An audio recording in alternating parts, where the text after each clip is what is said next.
Good morning, students. In the last class, we have started B reading, and the name of the lesson is The Dear Departed Part 2. In that, we have seen that Abel was not dead, and he came to downstairs and he sat in the he sat on the main means he sat in the middle on the middle of the table, and he was talking to his daughters and son-in-laws. And he was, as the little girl Victoria, as she was afraid by seeing her grandfather, he was talking to her that why you are so scared. So by that, Mrs. Slater says that a relative of Ben was died, and he lives and they have said that he lives in Australia.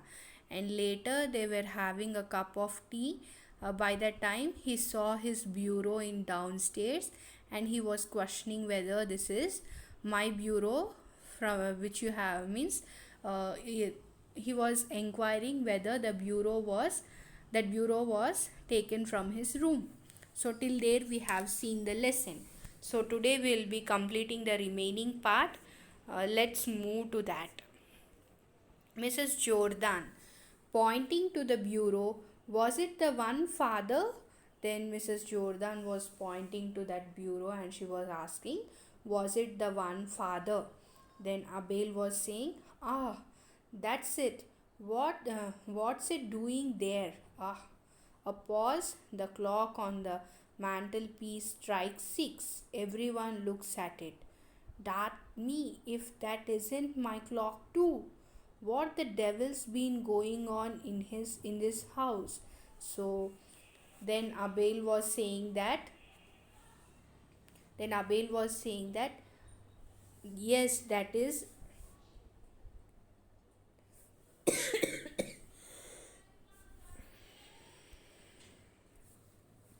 Abel was saying that yes, that is my that is means yeah, that's it means he's telling that yes, that bureau is mine.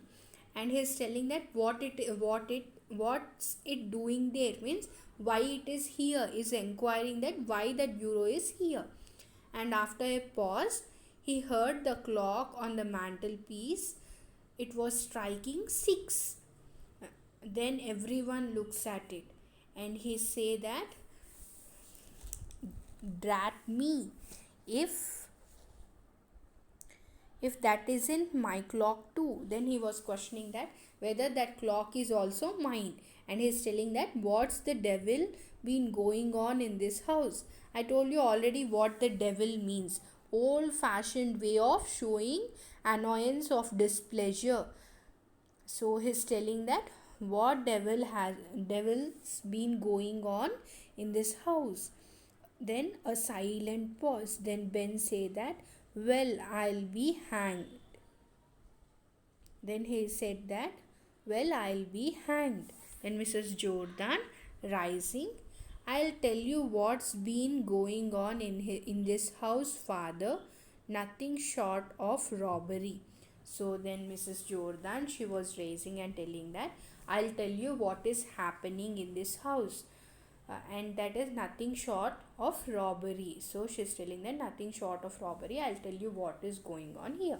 Then Mrs. Slater, be quiet, Elizabeth. Then she was telling, be quiet, Elizabeth.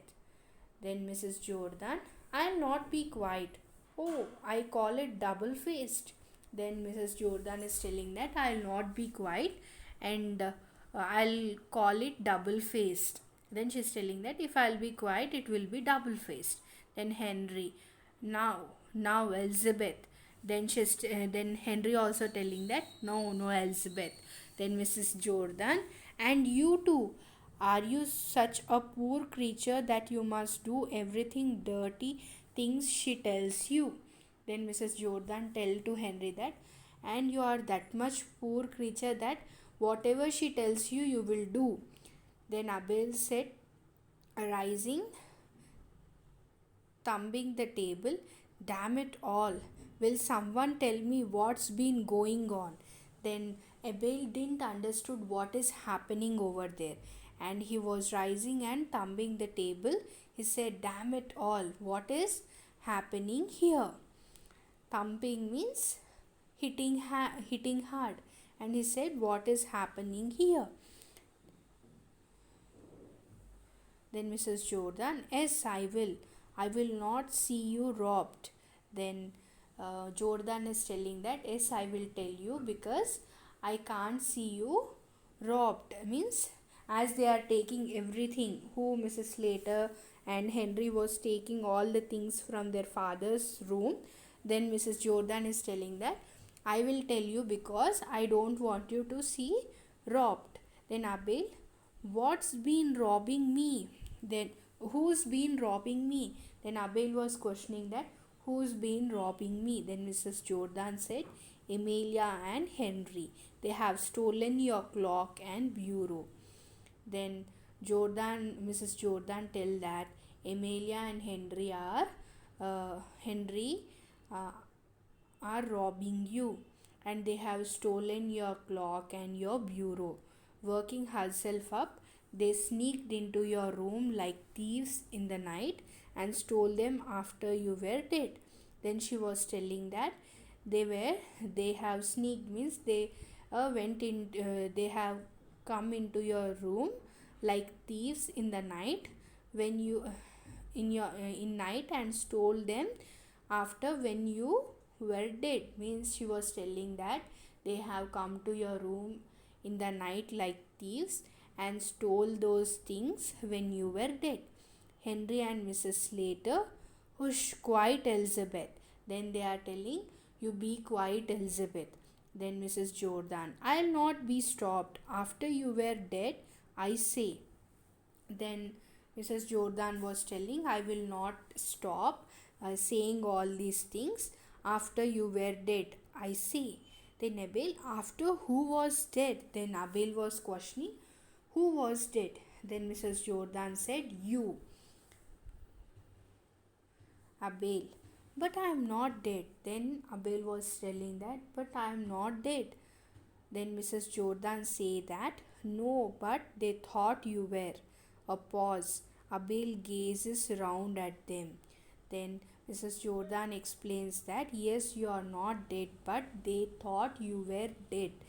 Then by listening that word, uh, Abel was gazing round at them. Abel, "Oh, so that's why you are all in black today. You thought I was dead." He chuckles. That was a big mistake. He sits and resumes his tea. Then Abel say that, "So that's why you are all in black today, and you thought I am dead. But this was a big mistake." He say like that, and he sits and he resumes his tea. Means he takes his tea. Mrs. Slater sobbing, "Father." Then she was she's trying to talk to her father, who Mrs. Slater. Then Abel, it didn't take you long to start dividing my things between you. I will tell you what I am going to do. Since your mother died, I have lived part of the time with you, Amelia, and part with you, Lizzie. Well, I shall make a new will, leaving all my bits of things to whoever I am leaving with when I die. How does that strike you? Then Abel, what did he say is, I didn't he was telling that, as you come to know that I am dead, means it didn't take long time for you to start dividing my things. And uh, he's telling that I'll tell you what I am going to do. And he's telling that, since your mother dead, I have lived part of time with you, Amelia. And he's telling that from the day your mother died, I am living few days with you, Amelia, and few days means part of time with Amelia and some part with Lizzie. And well, I shall make a new will. Then he's telling that, but now I will take a new decision, leaving all my bits of things to whoever I am living with when I die. He say that he will be leaving all his things to uh, those people with whom he live when he die. And how does that strike you? Then he was questioning that how does that strike you? Then Mrs. Jordan, you know, father, it's quite time you came to live with us again, would make you very comfortable.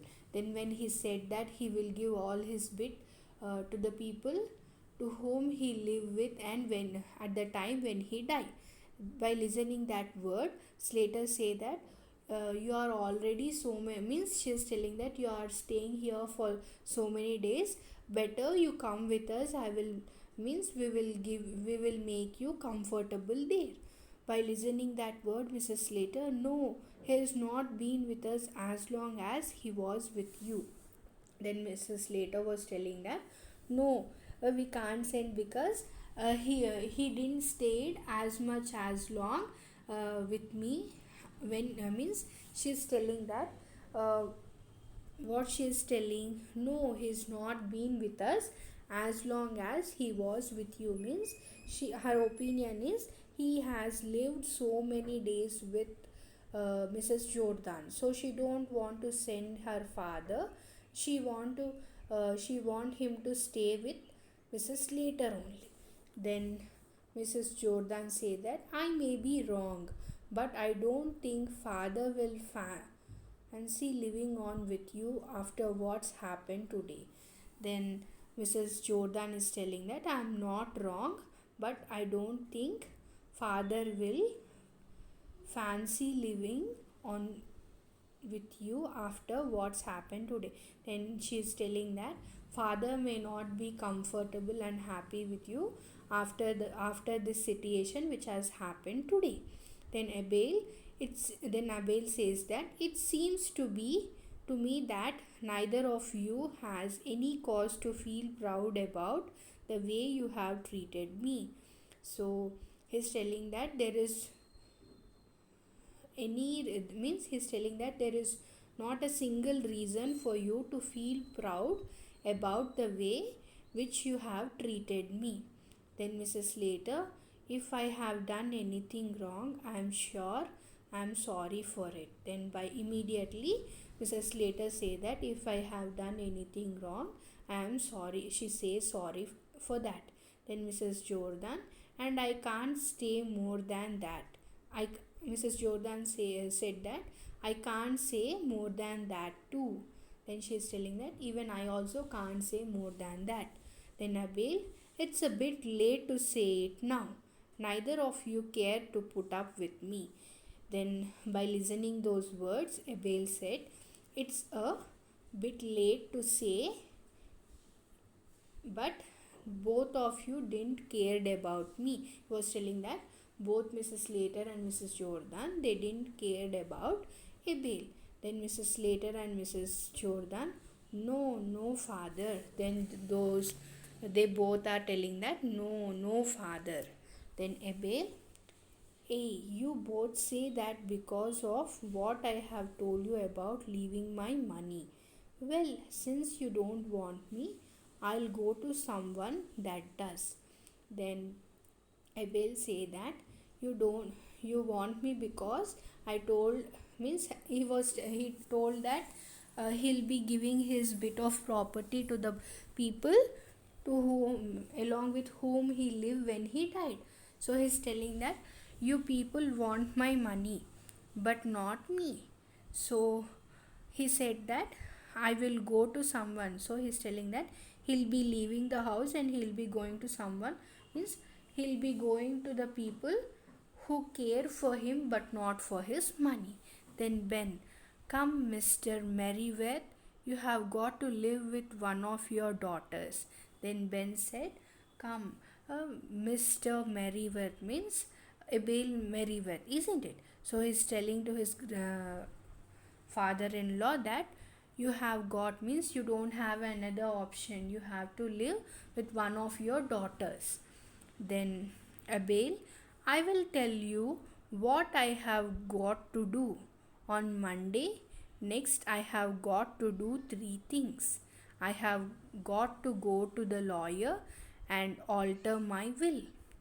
I have got to go to the insurance office and pay my premium, and I have got to go to St. Philip's Church and get married. Then he what Abel said is, I will tell you what I have, means he's telling that I have so many things to do, and on Monday, next I have, means he is telling that on Monday he have three things to do. One is he want to go to the lawyer and he want to change his will, and after that he want to go to the insurance office and pay his premium, and later he want to go to St. Philip's Church and get married. Ben and Henry said, what? Then by listening those words, Ben and Henry was saying that, what? Then Mrs. Jordan, get married? Then she also with exclamation, she said, get married? In Mrs. Slater, he is out of his sense.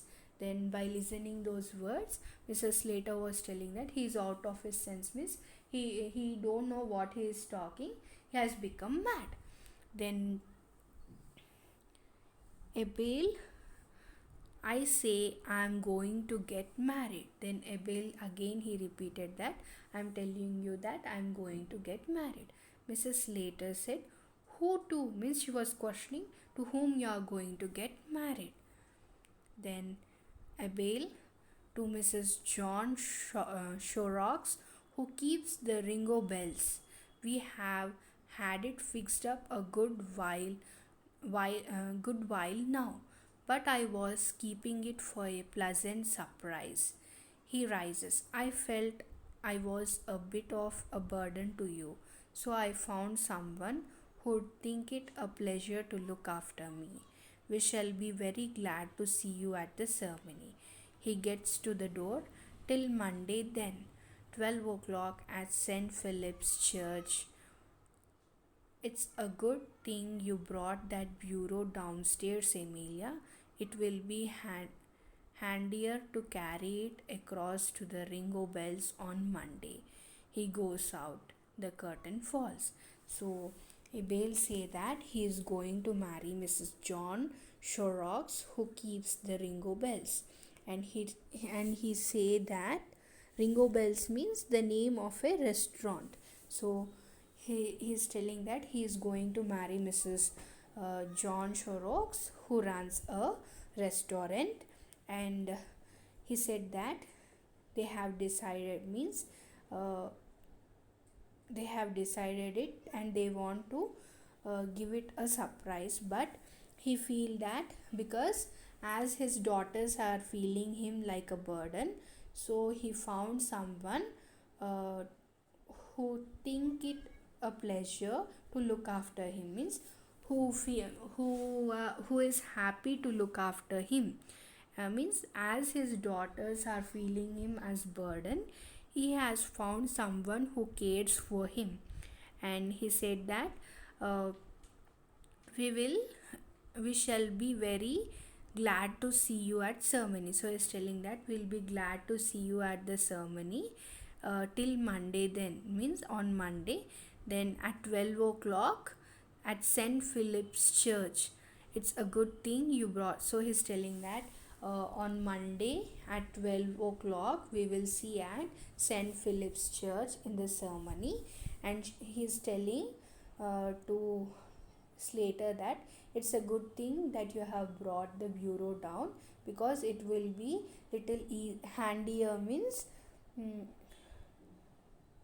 handier means easier. So he's telling that it would be easy for us to uh, carry it across to the Ringo bells, means across to their restaurant on Monday. So by saying that, he goes out and the curtain falls. So this story was this role play was written by William Stanley Houghton. So he is the author, and I think you have understood this lesson. And we will see the poet about the poet William Stanley Houghton, 1881-1913, was a famous English dramatist. He was one of the best of a group of realistic playwrights, often called the Manchester School. In every play, he sought to present an idea. He had a remarkable gift for dialogue that is evident in Dear Departed. The Dear Departed was first produced in Manchester in 1908. Here, Houghton satirizes the degradation of moral values in the British middle class. So, what here Houghton satires the degradation of moral values in the British middle class. So, in his uh, lesson, The Dear Departed, he explains about the uh, degradation of moral values in the British middle class families. I think you have understood the lesson, and we'll be completing the remaining part in the next session. Thank you. Have a good day.